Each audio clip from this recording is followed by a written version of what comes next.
디모데후서 1장 9절 말씀 우리 한 목소리로 봉독하겠습니다. 하나님이 우리를 구원하사 거룩하신 소명으로 부르심은 우리의 행위대로 하심이 아니요 오직 자기의 뜻과 영원 전부터 그리스도 예수 안에서 우리에게 주신 은혜대로 하심이라. 아멘. 우리가 이 시간을 웨스트민스터 신앙 고백으로 함께 쭉 달려가고 있는데 이 시간의 결론을 오늘 찬양을 통해서 우리가 듣게 되었고 알게 되었어요. 우리 인생의 시작과 마지막이 되는 예수를 알아가는 것, 아마 우리가 세상을 살아가면서 가장 잘한 일이 있다면 예수 믿는 거예요. 예수를 믿는 것, 이것만큼 가장 소중한 일은 없는 것 같아요. 그래서 여러분들이 그 찬양을 들으시면서 그래, 예수를 알아가야지, 예수와 더 가까이 살아가야지, 그 표정으로서 다 이렇게 화답을 하시더라고요. 그래서 은혜 받는 모습을 보면서 저 또한 은혜를 받았는데, 우리가 이 수요 말씀 사경회를 통해서 예수를 더 깊이 알아가고, 우리의 지식을 뽐내는 시간이 아니잖아요. 그래서 예수를 더 깊이 알아가고, 예수를 더 충만히 알아가고, 그래, 내가 살면서 제일 잘한 것, 내 옆에 있는 사람 만난 것도 제일 잘한 일이지만 내가 예수를 만난 게 제일 잘한 일이야.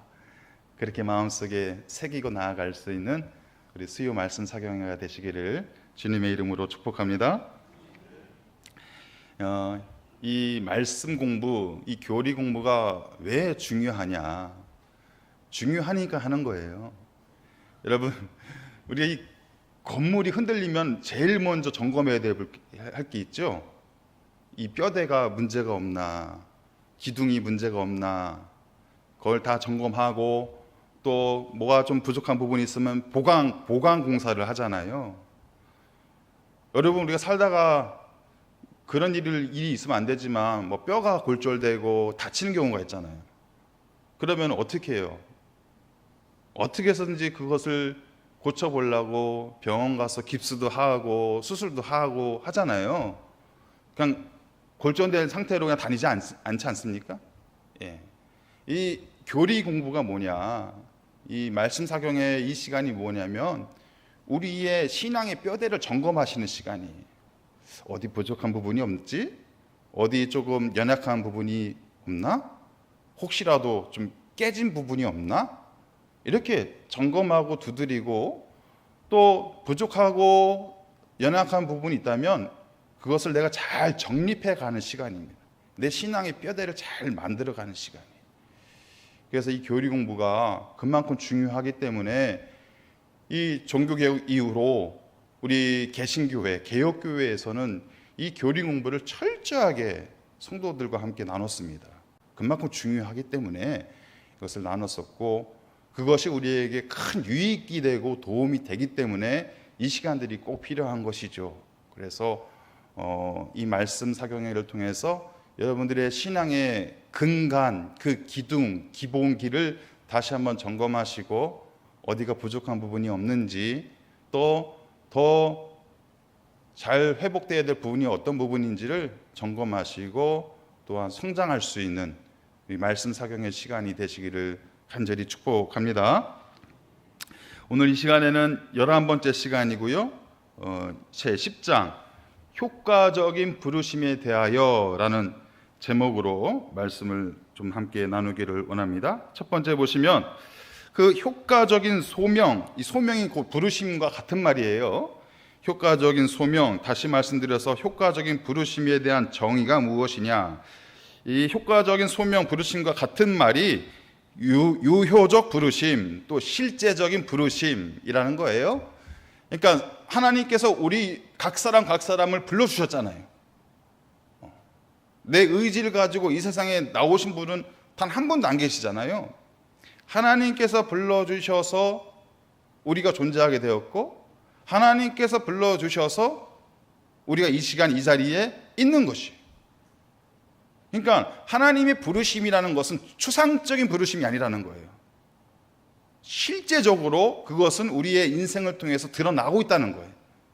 그래서 실제적인 부르심, 그것이 효과적인 부르심이다라는 것을 우리가 먼저 정의를 내려볼 수가 있습니다. 수요리문답 제32랑 한번 읽어볼까요? 시작. 유효적 소명이나 성령의 역사인데 이로써 우리의 죄와 비참함을 깨닫게 하시고 또 우리의 마음을 밝혀 그리스도를 알게 하시고 우리의 의지를 새롭게 하시고 우리를 권하사 복음 안에서 값없이 주시는 예수 그리스도를 영접할 수 있도록 하시는 것이다. 자, 유효적 소명이란 우리를 부르시는 것, 우리를 실제적으로 부르신 것은 누가 하시는 것이라고요? 성령의 역사다. 이게 제일 중요한 핵심이에요. 저와 여러분들을 불러주신 이 부르심은 하나님의 역사, 성령의 일방적인 역사라는 거예요. 우리의 의지와 우리의 참여가 있는 것이 아니라 하나님께서 우리를 예정하시고 작정하시고 계획하시고 이 땅에 보내셔서 그 하나님의 부르심에 따라서 우리가 살아가도록 실제적으로 우리를 부르시고 인도하신다는 것이죠. 그러니까 저와 여러분이 이렇게 생명을 갖고 눈에서 눈으로 보여지는 생명체로서 살아가는 이것이 하나님께서 실제적으로 우리를 불러주셨다는 증거가 되는 거예요. 하나님이 뭘 우리를 부르셔? 거기에 대한 궁금증을 갖고 의심을 가질 수 있지만 제가 여러분들을 보면요, 하나님이 불러주신 게 맞아요. 이렇게 귀한 분들이 어디서 우리가 모일 수 있겠어요? 한 분 한 분 하나님이 실제적으로 여러분들을 부르시고 이 세상 가운데, 이 교회 가운데 보내셨다는 것이 저는 진짜 믿어져요. 여러분도 저를 보시면서 믿어지셔야 돼요. 그걸 못 믿는 눈치로 있으시면 안 돼요. 우리가 서로를 바라보면서 아 그래, 하나님이 우리를 태초부터 계획하셨고 작정하셨고 예정하셔서 우리를 이 세상 가운데 보내주셨고 실제적으로 이 세상의 역사 가운데서 우리가 살아가도록 우리를 인도하시는 것, 아 저분을 보니까 맞는 것 같아. 내 옆에 있는 사람들을 보니까 맞는 것 같아. 그렇게 우리가 그 하나님의 부르심 가운데 증인으로서 또 증거로서 살아가고 있다라는 것입니다. 그래서 성령의 역사인데 그 성령의 역사가 우리를 어떻게 끌고 가시는지 한번 보셔야 돼요. 1번 보시면 우리의 죄와 비참함을 어떻게 하신다고요? 깨닫게 하시는 거예요. 우리가 깨닫는 게 아니에요. 우리가 어느 순간 신령한 도를 깨달아서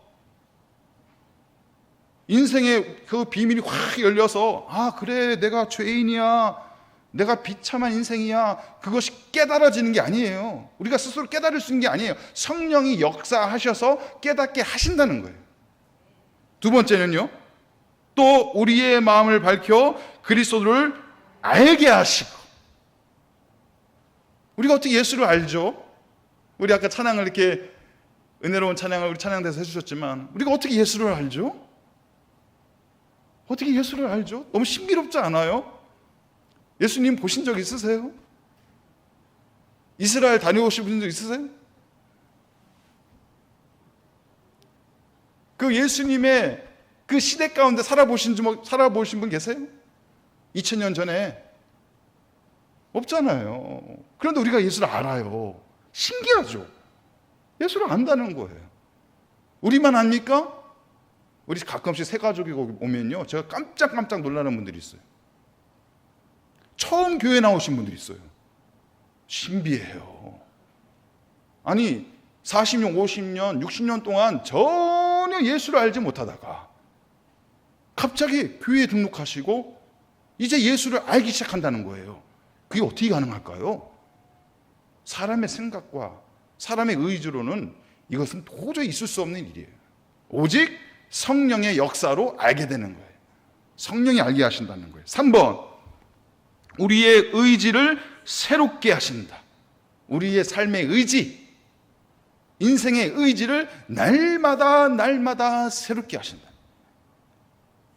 여러분, 우리가 이 뜻과 의지를 가지고 있으면 그것이 영원할까요? 여러분들이 옛날에 그 학생 시절 때, 그 중고등학교 시절에 가지고 있었던 그 뜻과 의지를 아직도 변함없이 가지고 계신 분 계세요? 아니잖아요. 늘 날마다 이 뜻과 의지가 바뀐다는 거예요. 변화된다는 거예요. 그런데 성령께서 우리에게 그 의지를 새롭게 하신다는 거예요. 날마다 새로운 의지를 갖고 살아갈 수 있도록. 과거 지향적인 인생이 아니라, 과거에 발목 잡혀 있는 인생이 아니라 늘 날마다 새로운 삶을, 새로운 시대를 꿈꾸며 새로운 소망을 가지고 새로운 의지를 가지고 살아갈 수 있도록 성령님께서 우리에게 의지를 주신다. 네 번째, 우리를 권하사 복음 안에서 값없이 주시는 예수 그리스도를 영접할 수 있도록 하시는 것이다. 예수님을 나의 구원자로, 나의 유일한 구원자로, 나의 모든 죄를 사하시고 용서하신 나의 구원자로 그의 이름을 영접하게 하신다. 영접하게. 한 번 예수님 영접하면요, 그 인생은 하나님께서 책임지시는 거예요. 예수님께서 책임지시는 거예요. 그래서 영접을 아무나 못하는 거예요. 영접하면 역사가 일어나니까. 그래서 그 영접의 은혜와 역사를 성령님께서 우리에게 허락하신다, 우리에게 주신다. 이것이 바로 효과적인 소명에 대한 정의예요. 성령께서 이렇게 우리를 부르심의 자리 가운데 인도하시고 함께하고 계신다. 그래서 그 밑에 보시면 유효적 소명, 그 효과적인 부르심은 하나님의 영원전에 선택하심이, 하나님께서 우리 모든 분들, 이 자리에 계신 모든 분들을 영원전에 선택하셨잖아요. 그 선택하심이 지금 이 시간, 우리가 사는 시간 속에서 어떻게 적용되어 실현되는가에 대한 성령의 역사이다. 이 말이 이해되십니까? 하나님께서 우리를 태초부터 작정하시고 예정하셨어요. 그것을 현실 가운데 드러내시는 분이 누구라고요? 성령의 역사라는 거예요. 저와 여러분들이 하나님의 태초의 계획과 예정과 작정 가운데 있다가 그것이 현실로 드러나게 하시는 분이 성령의 역사라는 거예요. 여러분들이 지금 살아가고 있는 이 삶이 성령의 역사라는 거예요. 여러분들이 이 시간에 교회에 나와서 함께 예배드리는 것, 성령의 역사라는 거예요. 하나님의 말씀을 내 심령 가운데 담아내는 이 시간, 성령의 역사라는 거예요. 내 눈앞에서 펼쳐지는 모든 인생의 시간은 모두 다 성령의 역사다라는 것을 설명하고 있다는 것입니다. 그런데 2번을 보시면 두 종류의 부르심이 있어요. 두 종류의 소명이 있다는 거예요. 그것이 바로 일반적인 소명, 이것을 청함이라고 이야기하고, 두 번째는 유효적 소명, 효과적인 소명, 이건 택함이라고 이야기를 해요. 거기 마태복음 22장 14절 말씀이 있는데, 청함을 받은 자는 많되 택함을 입은 자는 적으니라. 이 말씀에서 우리가 이것을 풀어볼 수가 있어요. 예수님께서 천국을 비유하면서 그런 말씀을 하신 적이 있어요. 어느 왕이 있는데 이 왕이 아들이 있어요. 아들의 혼인이 이제 혼인잔치를 해야 되는데 얼마나 기뻐요. 왕이 아들이 결혼을 한다니까.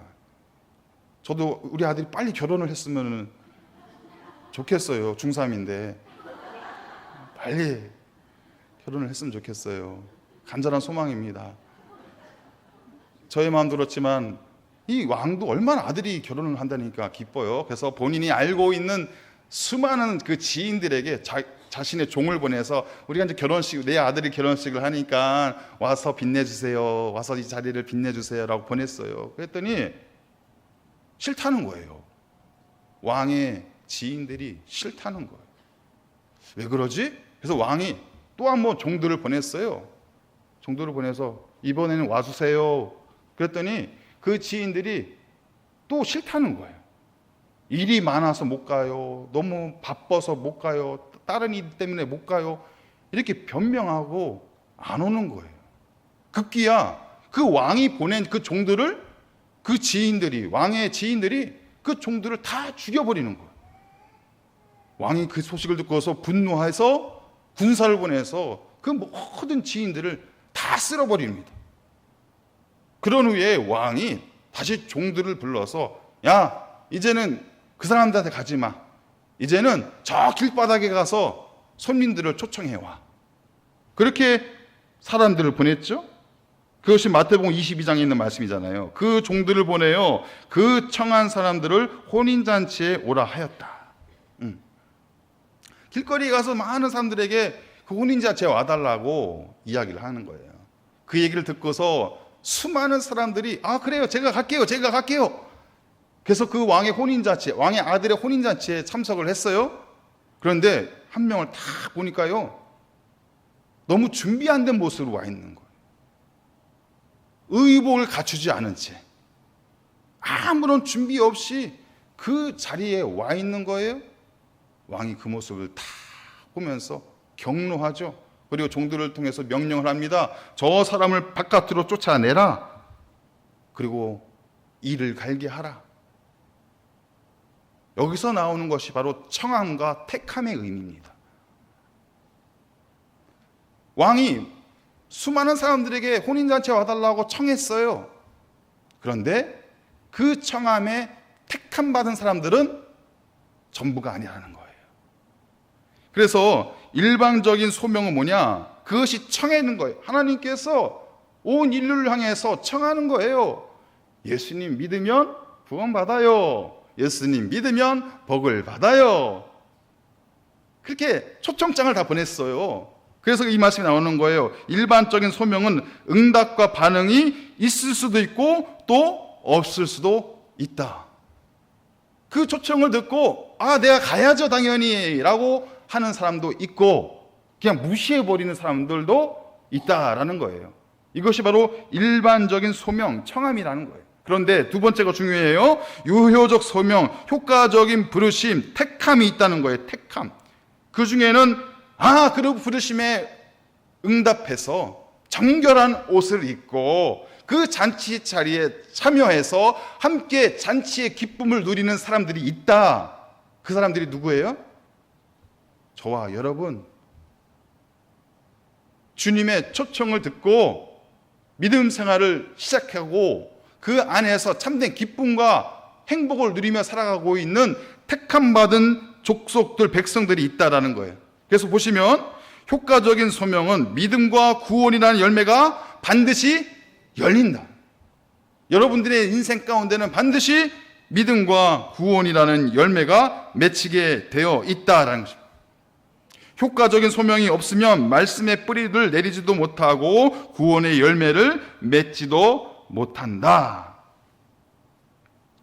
일반적인 소명만 있다고 해서 구원의 열매를 맺고 말씀의 뿌리를 내리는 것이 아니다라는 거예요. 하나님의 초청을 듣고 하나님의 말씀을 듣고 내가 반응을 보여야만, 그 말씀 앞에 내가 나올 수 있어야만 그 뿌리와 열매가 맺히게 되는 것이다. 우리는 다 그 하나님의 택함을 받고 이 자리에 있는 것이다 라는 것을 우리가 알 수 있다라는 거예요.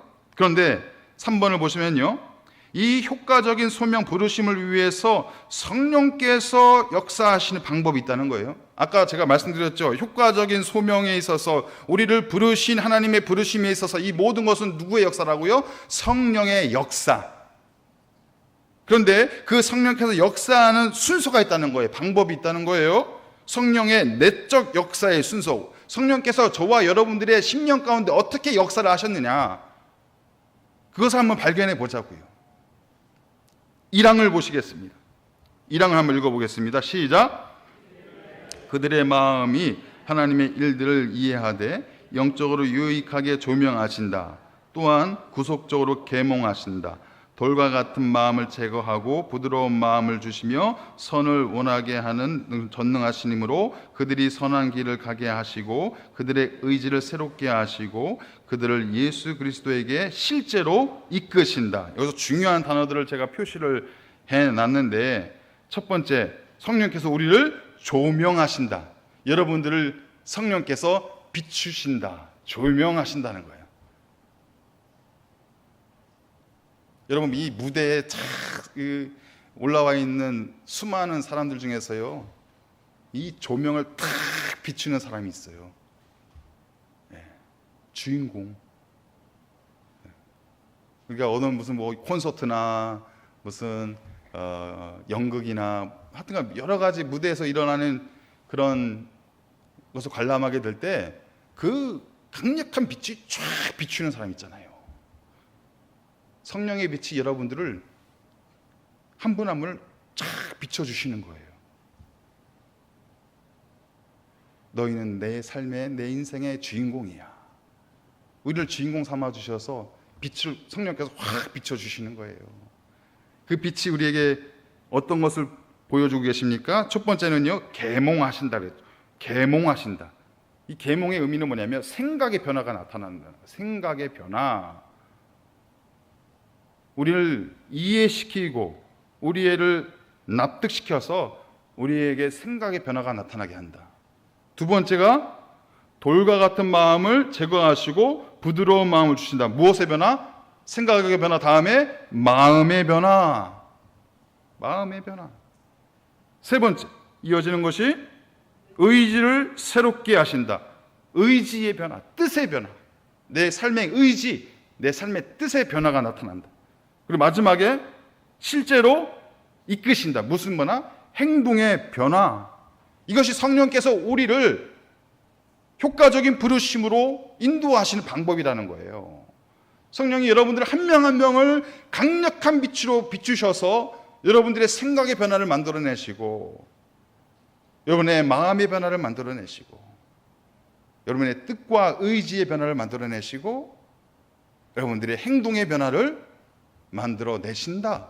이것을 이 단원에서 설명을 하고 있는 것이에요. 여러분, 마차가 있잖아요. 마차가 있고 마차를 누가 끌어요? 말이 끌어요. 그럼 말을 조종하는 사람이 있죠. 마부가 마차에 앉아서 말을 조종하잖아요. 마차는 뜻이에요. 의지예요. 말은 생각이에요. 마음이에요. 마음. 그 마음을 주장하는 것이 마부, 생각이에요. 생각. 여러분, 이것이 딱 하나가 되어야 제대로 된 방향으로 갈 수 있습니다. 마부 생각 따로, 말 생각 따로, 마차가 가는 방향 따로, 그건 어디도 못 가요. 한 발자국도 못 움직여요. 마부와 말과 마차의 방향이 딱 일치를 해야만 목적지를 갈 수가 있는 거예요. 성령님께서 우리에게 역사하시는 방법이 이렇게 역사를 하시는 거예요. 우리의 생각의 변화를 만들어내세요. 생각의 변화를 통해서 우리의 마음의 움직임이 일어나요. 마음의 변화가 일어나요. 그 마음의 변화를 통해서 내 삶의 뜻과 의지가 새로워지는 거예요. 이것이 딱 완성이 되면 내 행동의 변화, 삶의 변화가 일어나게 되는 거예요. 이 성령께서 철저하게 이렇게 우리를 부르시고 우리를 인도하고 계신다는 것입니다. 그런데 문제는 있어요. 성령께서도 이 방법을 쓰시지만 마귀도 이 방법을 쓰겠다는 거예요. 마귀도.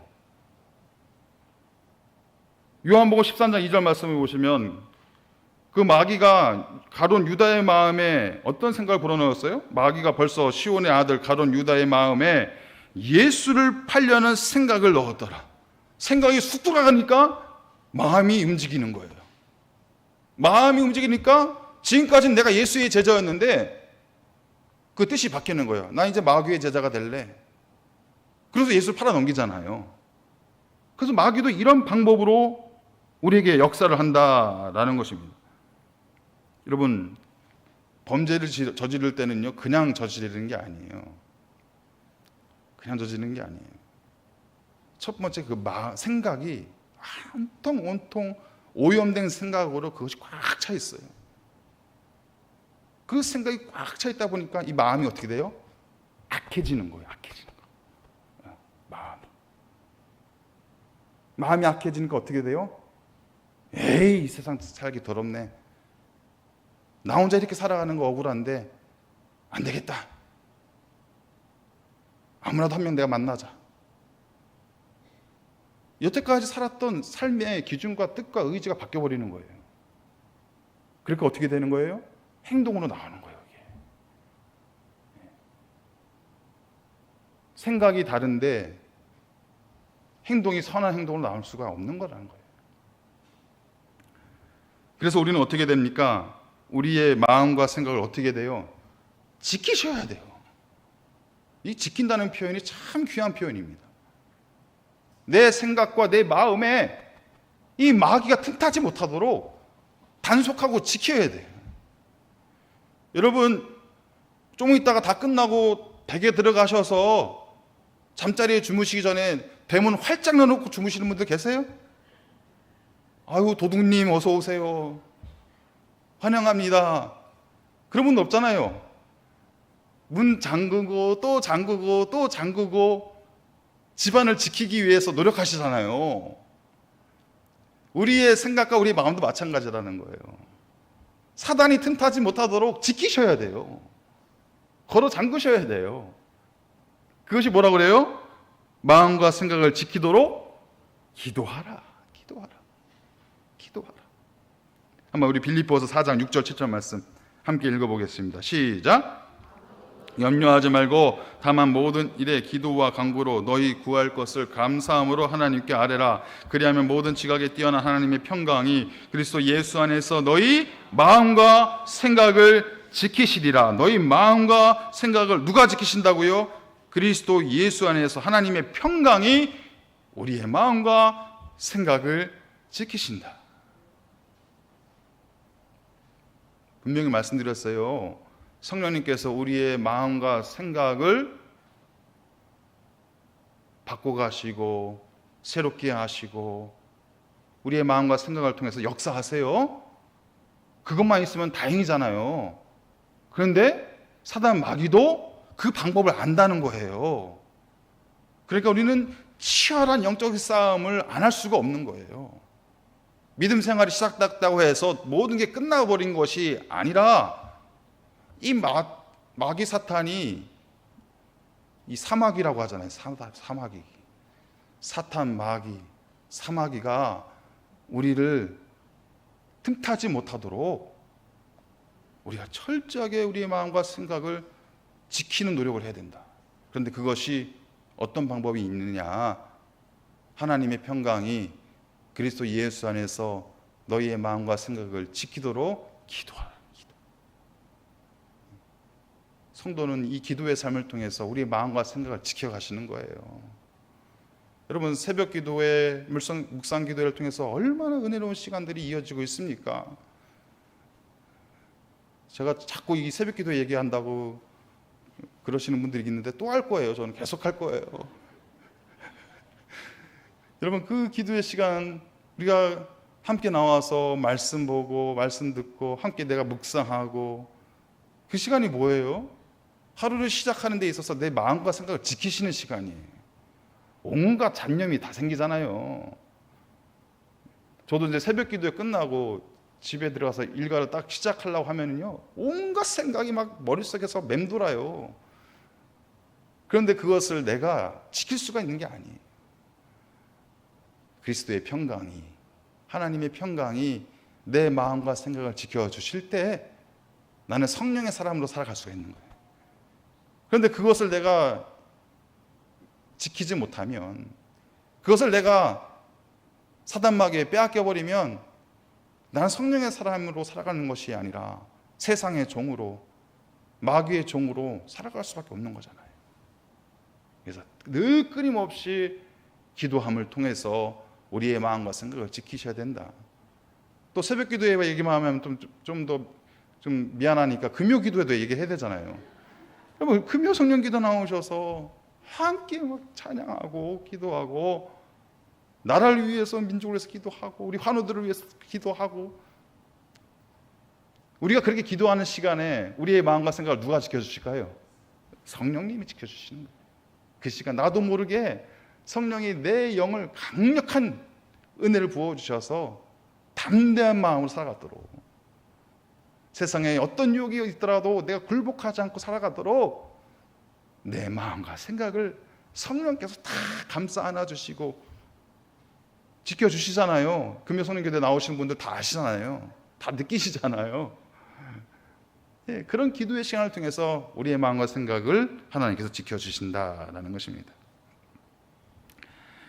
두 번째, 성령의 역사에 의한 구원에 이르는 순서가 있다.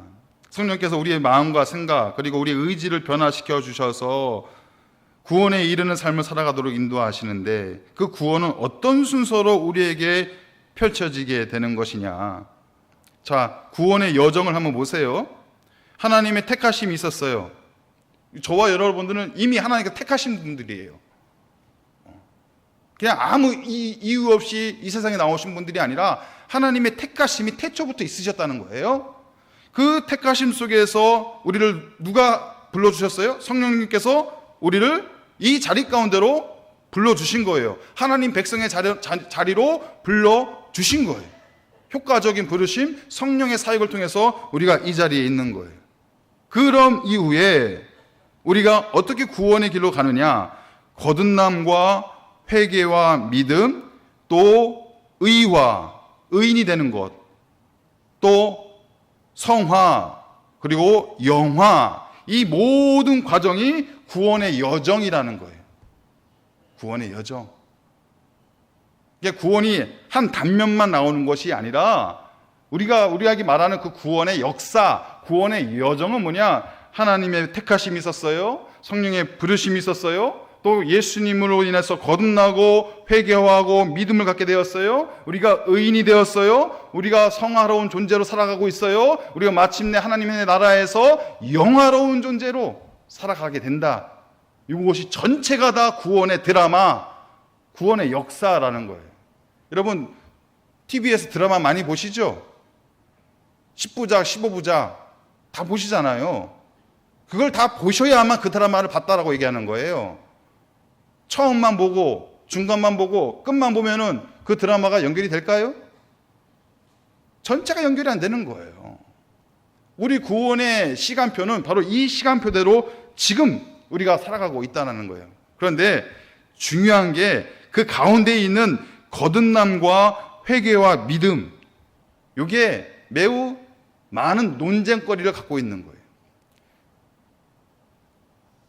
우리가 성령의 부르심으로 인해서 우리가 먼저 그 부르심에 거듭난 사람이 되었고, 그 거듭난 사람이 된 이후에 믿음을 갖게 되었느냐, 아니면 우리가 먼저 믿음을 갖게 되어서 그 믿음으로 인해서 우리가 거듭나게 되었느냐, 이 두 가지 순서 때문에 수많은 논쟁거리가 이 교회사 가운데서도 있었다라는 거예요. 이 2항을 한번 읽어보겠습니다. 2항 시작. 이와 같은 부르심은 사람 안에서 일어날 예견된 무엇에서가 아니라 하나님의 자유롭고 특별하신 은혜에서만 나온 것이다. 사람은 성령의 힘으로 깨우쳐지고 새롭게 되기까지 피동적인 상태에 있다.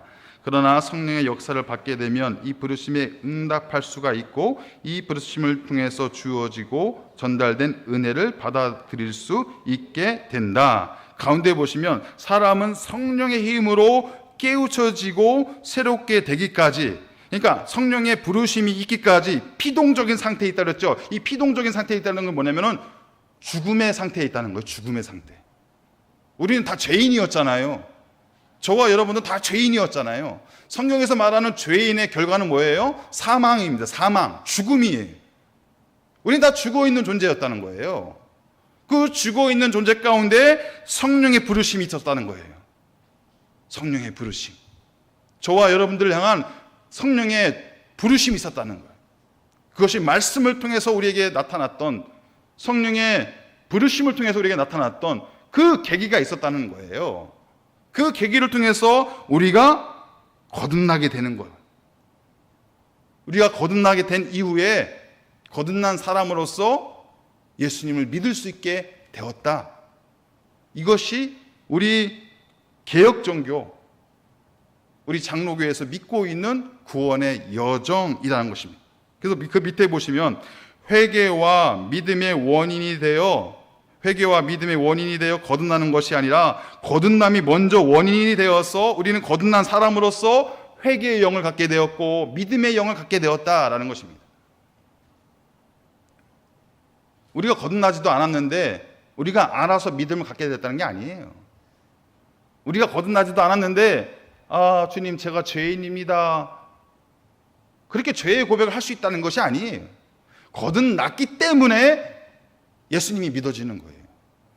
거듭났기 때문에 우리가 예수의 이름으로 주님 제가 죄인입니다, 제가 죄인이에요, 제가 죽을 수밖에 없는 죄인이에요, 그 고백이 나올 수 있게 됐다는 거예요. 그래서 그 밑에 있는 단독 사역인가 신인 협력 사역인가 이것을 설명할 수가 있다는 거예요.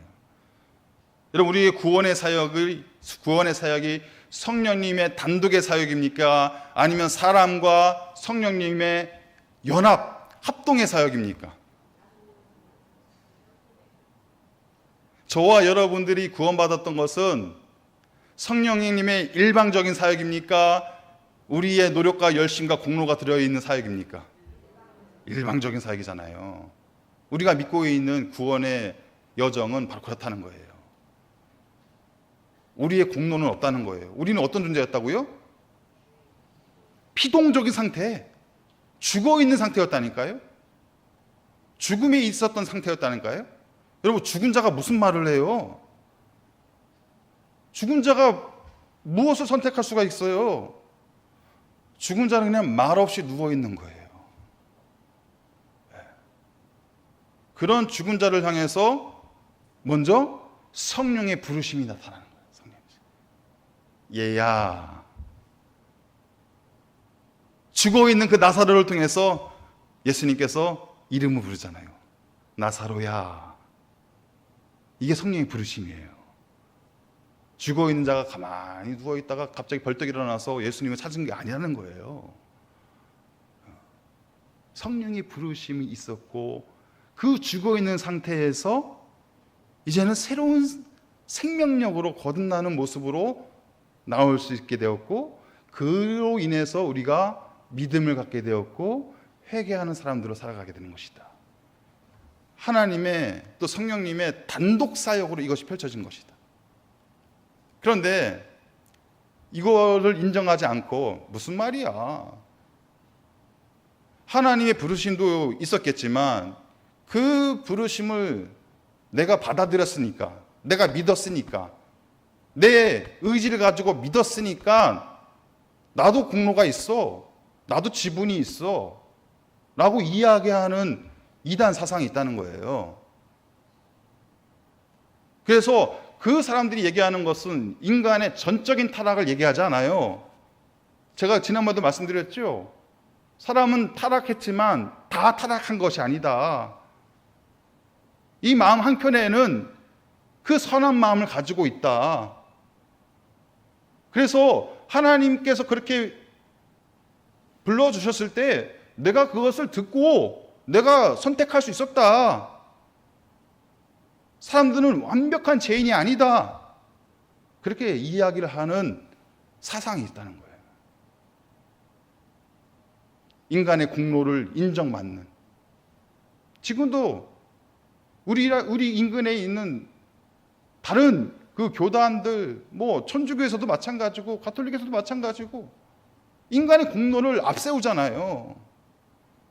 마치 인간의 공로가 그 구원의 여정들 가운데 어떤 역할을 한 것처럼 인정받으려고 하잖아요. 사람의 역할을 마치 신적인 존재로 올려놓잖아요. 그것을 말하고 있는 거예요. 효과적인 부르심은 성령님의 단독 사역이다.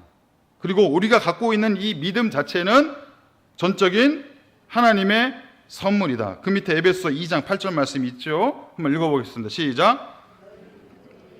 믿음으로 말미암아 구원을 받았으니 이것은 너희에게서 난 것이 아니요 하나님의 선물이다. 선물이에요. 우리에게서 난 것이 아니라는 거예요. 우리의 구원의 여정은 그 모든 것이 처음부터 끝까지 하나님의 선물로 우리에게 주어진 것이지 거기에 내가 어떤 대가를 지불했던 것이 전혀 없다는 거예요. 우리의 공로가 거기 안에는 단 1%도 들어가 있지 않다. 그래서 성령의 단독 사역이다. 하나님께서 우리를 그렇게 성령의 은혜로 인도하고 계신다라는 것을 우리가 이 말씀을 통해서 한번 볼 수가 있습니다. 네 번째, 그렇다면 복음을 들을 기회가 없이 유아 때 죽은 아이나 분별 없는 장애인에게도 구원이 임하는가? 이런 질문을 우리가 할 수도 있어요. 사망을 한번 읽어보겠습니다. 사망 시작. 선택을 받은 영아는 어려서 죽는다 할지라도 성령을 통해서 그리스도로 인하여 중생하고 구원을 받는다. 이 성령은 그가 기뻐하시는 때와 장소와 방법에 따라 역사하신다. 이와 마찬가지로 선택을 받은 다른 모든 사람들도 하나님의 말씀의 사역에 통해서 외적으로는 부르심을 받지 못했다 할지라도 중생하고 구원을 받는다. 이것이 무슨 의미입니까? 여러분, 우리 갓난 아기들은 자기가 인지해서 이 예수를 영접할 수가 없잖아요. 자기가 인지해서 그 말씀을 내가 읽을 수가 없잖아요. 이해할 수가 없잖아요. 우리 좀 부족한 장애인들은 본인의 의지를 가지고 복음을 영접할 수도 없고 말씀을 들어도 이해가 안 되잖아요. 그럼 이 사람들에게는 전혀 구원의 길이 없는 것인가? 우리가 예수를 영접해야만 구원받는다고 했으니 그럼 이런 사람들에게는 구원의 기회조차도 없는 것인가? 만약에 하나님께서 구원의 초청장을 줬을 때 우리가 그것을 응답하면 구원받는 것이고 응답하지 않으면 구원 못 받는 것이다 라고 얘기한다면 이 사람들에게는 전혀 구원의 기회가 없는 거잖아요. 근데 이 말씀에서 뭐라고 그래요? 선택을 받은 영아는 누구를 통해서 구원받는다고 그랬어요? 성령을 통해서 구원한다. 성령을 통해서. 선택받은 영아는 영아가 선택해서 구원을 받는 것이 아니라 하나님께서 선택하신 그 영아가 아무리 어려서 죽는다고 할지라도 성령님을 통해서 그 영아는 구원의 길이 열릴 수 있다는 거예요. 그런데 그 방법은 뭐라고 그래요? 이 성령은 그가 기뻐하시는 때와 장소와 방법을 따라 역사하신다는 거예요. 우리는 알지 못한다는 얘기예요. 그 영아를 선택받은 영아를 하나님께서 어떻게 구원하시는지는 우리가 전혀 방법과 때와 장소를 알지 못한다. 하지만 하나님께서 작정하신 인생은 성령을 통해서 어떤 모양이 됐든지 간에 반드시 구원에 이르도록 인도하신다. 이것을 설명하는 거예요. 아무리 지적인 능력이 떨어져도, 아무리 갓난아기라고 할지라도 말씀을 들어서 이해가 되지 않고 내가 믿음을 고백할 수 없다고 할지라도 하나님께서 택정하신 영혼은 성령의 부르심, 아까 말씀드렸던 실제적인 부르심을 통해서 그 영혼은 어떤 모양이 됐든지 간에 하나님께서 반드시 구원에 이르도록 하신다. 그래서 우리가 지금 아동 세례를 주잖아요. 유아 세례를 주잖아요. 여러분, 그 유아들이, 그 어린애 아이들이 신앙 고백을 자기 스스로의 입술로 고백할 수 있을까요? 없잖아요. 근데 우리가 세례를 주잖아요. 그 의미가 무엇입니까? 이 영혼은 성령님을 통해서 구원받은 백성입니다 라고 우리가 인정하는 거예요. 근데 유아 세례를 인정하지 않는 교단들도 많아요. 반드시 본인의 의지를 가지고, 생각을 가지고 복음을 영접하고 본인의 입술로 고백을 하여만 구원을 받을 수 있다라고 생각하는 교단들도 있다는 거예요. 근데 우리가 배우고 있는 이 말씀 공부에 의하면 구원은 인간의 결정으로 되는 것이 아니라 성령님을 통해서만 가능한 거예요. 그래서 유아 세례가 가능한 것이고, 그래서 연약한 지체들도 구원에 이를 수 있다. 우리에게 설명을 하고 있는 것입니다. 그래서 구원은 성령의 사역이고 성령께서 혼자 이루시는 단독 사역이다. 그것을 우리가 이 내용을 통해서 볼 수가 있습니다. 5번, 그럼 택함 받지 못한 사람과 타 종교 신실한 신봉자들도 성령께서 효과적으로 부르실까? 하나님께서 택하지 않은 사람들이 있을 거 아닙니까? 택한 사람들이 있다면 택하지 않은 사람들이 있다는 거예요. 또 하나님을 믿지 않고 타 종교를 믿고 있는 사람들에게도 성령님께서 그들에게 효과적으로 사역을 하실까? 그들을 효과적으로 불러주실까? 실제적으로 그들을 불러주실까? 이런 질문이에요.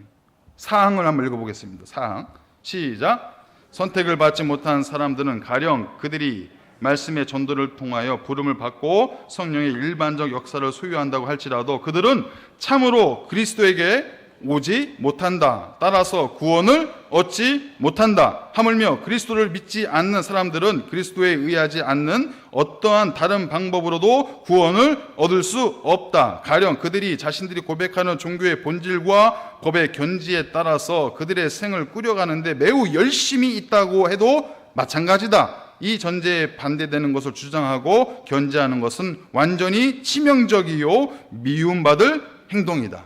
뭐예요? 하나님께서 택정하지 않은 백성들은 아무리 그들이 발버둥 쳐도 구원의 기회가 없다라는 거예요. 왜냐하면 예수님을 영접할 수 없기 때문에. 우리가 예수님을 어떻게 영접하죠?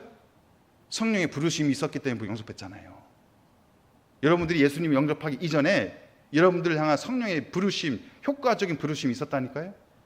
그런데 효과적인 성령의 부르심이 없는데 어떻게 예수님을 믿어요? 생각으로? 여러분 책 많이 본다고 해서 예수님이 믿어질까요? 성령의 도움이 없이? 아니에요.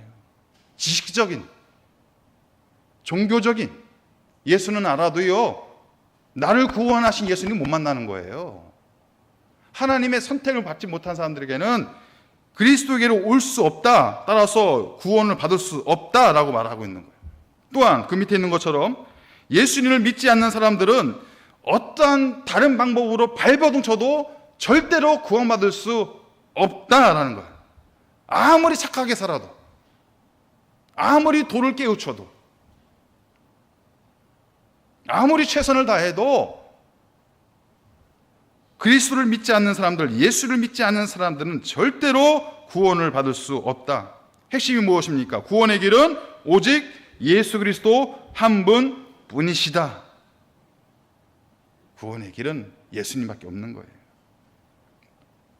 그래서 우리는 복음의 배타성을 가지고 있는 거예요. 복음의 배타성. 이것을 부정적으로 생각하시는 수도 있는데요. 여러분, 진리는요, 배타성을 가지고 있어요. 진리는. 이것도 진리고 저것도 진리고. 그건 진리가 아니잖아요. 진리는 단 하나. 구원의 진리는 단 하나예요. 예수 그리스도. 이것으로 가도 산의 정상에 가고 저것으로도 산의 정상에 가는, 그 산의 정상이 구원의 완성점이 아니라니까요. 그 너머에 또 다른 구원의 길이 있어요. 그 구원의 길로 가는 것은 오직 단 하나, 예수의 길밖에 없는 거예요. 종교다원주의, 불교에도 구원의 길이 있고 이슬람에도 구원의 길이 있고 기독교에도 구원의 길이 있는데 왜 너희들만 그렇게 구원이 있다고 목소리 높여서 얘기하느냐? 그게 진리라는 거예요. 그게 배타성이라는 거예요. 그러면 구원에 있어서 우리는 타협을 볼 수가 없습니다. 왜냐하면 진리니까. 진리이기 때문에. 우리가 하나님의 공의로운 사람들이잖아요. 그 하나님의 공의는요, 배타적일 수밖에 없어요. 하나님이 여러분들을 사랑하는 것과 예수님을 믿지 않는 세상 사람들을 사랑하는 방법과 내용과 질이 달라요. 하나님은 여러분들 끝까지 책임져 주시는 분이에요. 그게 하나님의 영원하신 사랑이거든요. 변함이 없으신 사랑. 그런데 세상 사람들은요, 그들의 행동에 따라서 심판을 받는 거예요. 하나님의 사랑과 하나님의 공의는요, 배타적일 수밖에 없어요. 이 교회 안에 있는 주님의 백성들과 교회 밖에 있는 세상 사람들은 다른 존재라는 거예요. 하나님 앞에서는 배타적일 수밖에 없잖아요. 우리는 다 가족이잖아요. 가족. 여러분, 이 가족의 개념도 배타적입니다. 여러분들이 배가 아파서 낳은 자식과 어느 날 갑자기 옆집에 있는 애기가 우리 집에 오더니 내가 이제부터 이 집에 자식이 될래요 한 아이와 같을까요? 그 부모의 사랑이 같을까요? 같지 않죠. 가족은 배타적일 수밖에 없어요. 내 가족을 위해서라면 내 생명 아깝지 않아요. 내가 어떤 희생과 대가를 치더라도 내 가족은 지켜내요. 그것이 가족의 배타성입니다. 여러분, 하나님이 우리를 구원하신 이 복음은요, 철저하게 배타성을 가지고 있어요. 예수 외에는 길이 없는 거예요. 그 누가 뭐라고 해도 예수 외에는 길이 없어요. 이것을 우리가 타협할 수는 없어요. 그런데 그렇다고 해서 우리와 다른 사람들, 우리와 다른 인생을 살아가고 있는 사람들을 무시하라는 얘기가 아니에요. 복음의 배타성을 가지고 우리 안에 있는 신앙의 진리, 이 복음의 진리는 지켜가되 그 사람들을 향해서는 존중하고 따뜻한 마음으로 대하고 그들에게도 복음을 전하고 그들을 포용하고 안아주고 그렇게 우리는 배려하면서 살아갈 수 있어야 된다는 것이죠. 이것이 바로 그리스도인의 삶이다. 그것을 우리가 결론적으로 말씀드릴 수 있을 것 같습니다. 우리 마지막 결론 부분 한번 같이 읽어볼까요? 시작. 나를 지으신 이가 하나님, 나를 부르신 이도 하나님, 나를 구원하신 이도 하나님, 나를 인도하시는 분도 하나님. 성령께서 여러분을 주목하시고 여러분 한 세 명 한 세 명을 구원의 길로 인도하고 계시고 하나님의 복된 자녀로 살아갈 수 있도록 함께 하신다는 그 사실을 마음속에 새기고 살아갈 수 있는 우리 모두가 되시기를 주님의 이름으로 축복합니다. 하나님 아버지 감사합니다. 이 수요 저녁 늦은 밤 우리의 마음 가운데 하나님의 말씀을 받아내게 하시고 또 우리의 생각을, 우리의 마음을, 우리의 뜻과 의지를 성령을 의지하며 나아가는 이 시간 되게 하심을 감사합니다. 성령님, 우리와 늘 동행하여 주셔서 우리의 삶의 자리를 비춰 주시옵시고 하나님의 백성의 자리에서 모습에서 살아갈 수 있는 우리 모두가 되게 하시고 우리의 생각과 마음과 뜻과 의지를 주장하여 주시옵소서. 나를 신실하게 사랑하시는 성령 하나님만을 의지하며 살아갈 수 있는 우리 모두가 되게 하여 주시옵소서. 감사하며 예수의 이름으로 기도하옵나이다. 아멘.